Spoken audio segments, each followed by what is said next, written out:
Bonjour. Donc, quelle est l'âme sœur? Alors, l'âme sœur, souvent, c'est des idées préconçues.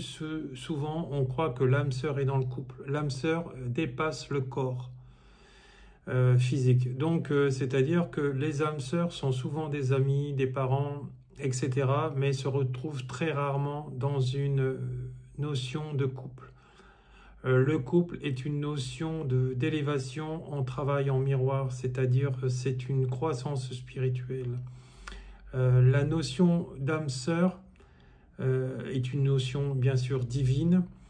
Elle dépasse le corps et elle n'est qu'au niveau de l'âme. C'est pour ça que les âmes sœurs ne vivent pas ensemble en tant que conjoints, puisque une personne dans son incarnation est souvent plus évoluée que l'autre et est là pour réparer et aider à réparer l'autre dans ce travail, dans ce jeu de travail en miroir, puisque le but de cette incarnation sur cette terre, et je le répéterai jamais assez, et c'est aussi dit dans les enseignements d'Allan Kardec, c'est la croissance spirituelle en miroir avec l'autre dans tous les niveaux de vie.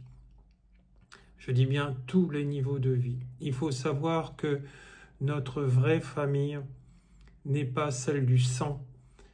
Notre vraie famille est celle de l'âme, c'est-à-dire celle avec qui nous avons des points d'affinité.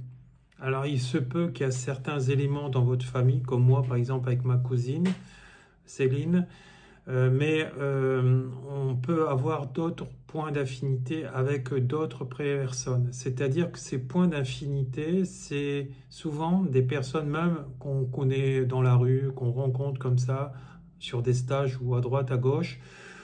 On a l'impression de la connaître sans la connaître en fait réellement, puisqu'on ne la connaît pas dans cette vie. On vient juste de la rencontrer, mais on lit en elle, on a l'impression de toujours l'avoir connue. Ça, c'est des gens avec qui nous sommes venus travailler. C'est-à-dire que la plupart des relations, notamment sentimentales, sont des personnes où on a de l'amour, puisqu'on a choisi avant de s'incarner ces personnes-là pour régler l'épreuve en ayant plus de compréhension, plus d'amour, plus de pardon. Et certaines personnes sont là pour faire travailler nos vices. Voilà. Alors, c'est sûr que ces gens-là, quand ils fuient, c'est parce qu'en fait, le vice prime sur la réparation. C'est-à-dire que nous avons notre libre arbitre. Et dans ce libre arbitre, nous avons soit la façon de réparer ou la façon de rester en fait dans ce vice et de l'accentuer. Pourquoi? Puisque nous sommes régis par le libre arbitre. Et avant notre incarnation, vu qu'on a été choisir ces personnes-là, notre mémoire est remise à zéro. Pourquoi? Parce qu'en fait de compte, si on savait le pourquoi de notre incarnation, la plupart des gens, je dis bien la plupart des gens, mentiraient, puisqu'il serait que en fait tout est loi de conséquence, c'est-à-dire par rapport à nos actes, nous récolterons tôt ou tard. De toute façon, c'est systématiquement. Votre incarnation actuelle prépare votre incarnation future. Et votre incarnation actuelle n'est que la conséquence de vos incarnations précédentes. Donc, toute personne est là pour l'élévation. Dans ses attirances d'amour ou de rejet par rapport à ces personnes, là aussi, nous sommes là pour élever l'autre. Bien sûr, pour élever quelqu'un, il faut être dans le respect.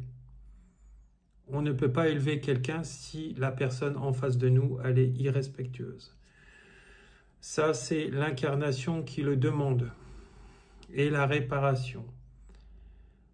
Vous pouvez toujours transcender l'amour dans une personne qui vous a fait du mal en lui pardonnant. Après, ce que vous ferez plus tard avec cette personne, cela demandera aussi de son comportement, c'est-à-dire en demandant pardon, en réparant l'acte cassé pour la transmigration après future de l'âme. C'est-à-dire que si l'acte n'est pas réparé, ça viendra se reproduire dans la vie suivante et ainsi de suite. Et il faut savoir que toutes les personnes qui ont été abandonnées d'une manière ou d'une autre, qui ont été adoptées, etc., ce sont en grande majorité des personnes qui l'ont fait dans des vies antérieures. Alors je ne dis pas ça pour les gens, notamment pour qu'ils culpabilisent, je dis ça pour qu'ils le comprennent. Après, vous en prenez acte ou pas. Mais peu importe, ce qu'il faut, c'est une remise en question. Ce qui compte, ce n'est pas ce que vous vivez maintenant, c'est ce que vous allez vivre plus tard. Donc, un conseil, changez vos comportements actuels et harmonisez tout. Je dis bien tout. Ce qu'il faut, c'est se maintenir dans le bien, dans le bon. C'est pas parce qu'on n'aime pas une personne qu'on doit lui faire du mal ou lui porter préjudice. Dès qu'un préjudice est créé, qu'on veuille le croire ou qu'on ne veuille pas le croire, il y aura tôt ou tard une conséquence de chaque acte. Voilà, c'est comme la personne qui ne croit pas en la mort, elle verra que la mort n'existe pas et que plus tard, elle se réincarnera pour justement purger sa dette et la réparer. Hein?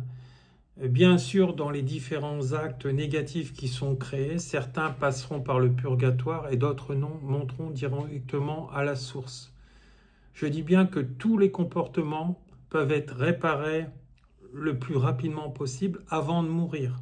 Donc même si vous avez eu des comportements erronés de toutes sortes, vous pouvez les réparer avant de mourir. Cela dépendra, et votre incarnation en dépendra beaucoup aussi de ça. C'est-à-dire que si ça n'a pas été réparé avant que vous mouriez, la conséquence sera terrible pour vous. Mais sauf que à la prochaine incarnation, vous n'allez plus vous en souvenir puisque votre mémoire sera remise à zéro. Sauf que les conséquences seront terribles. Donc, moi, si j'avais un conseil à vous donner par rapport au niveau spirituel que j'ai atteint actuellement, je pourrais vous dire et vous donner un conseil de réparer le plus tôt possible et le plus rapidement possible chaque acte par rapport à vos, là, maintenant, qui a été passé et qui n'a pas été réparé. Voilà, c'est important le plus rapidement possible. Sinon, de toute manière, je sais très bien que de toute manière, il y aura les conséquences. Après, peu importe, ça c'est votre choix. Et parfois, il suffit de demander pardon. Parfois, il suffit de réparer le préjudice qui a été causé, qui soit de tout ordre, même financier. Et une fois que c'est fait, vous verrez que déjà la conscience sera déjà beaucoup plus libre, beaucoup plus légère. Et chacun de votre acte vous donnera une notion de bonheur spirituel. Voilà, donc c'est important. Donc n'oubliez pas que les personnes, même s'ils ne sont pas nombreuses, avec qui vous avez des points d'affinité, c'est des personnes avec qui vous avez travaillé là-haut. Alors sachez que toutes les personnes avec qui vous avez des points d'affinité, vous ne les rencontrez pas systématiquement sur cette terre. Certains, oui, pas tous. Tous ces enseignements que je vous dis, ils sont tirés du livre d'Allan Kardec, le livre des esprits, le livre des médiums et d'autres livres qui sont très intéressants. Si vous aimez lire, je vous conseille de lire ces livres-là. Et n'oubliez pas que chaque chose a une conséquence. Même si vous ne croyez pas à la réincarnation, tôt ou tard, les choses nous reviendront dessus, pas pour une punition, mais pour un apprentissage uniquement. Voilà, je vous remercie. N'hésitez pas à activer la cloche et à mettre un commentaire sous cette vidéo et mettre un pouce. Je vous remercie. Au revoir.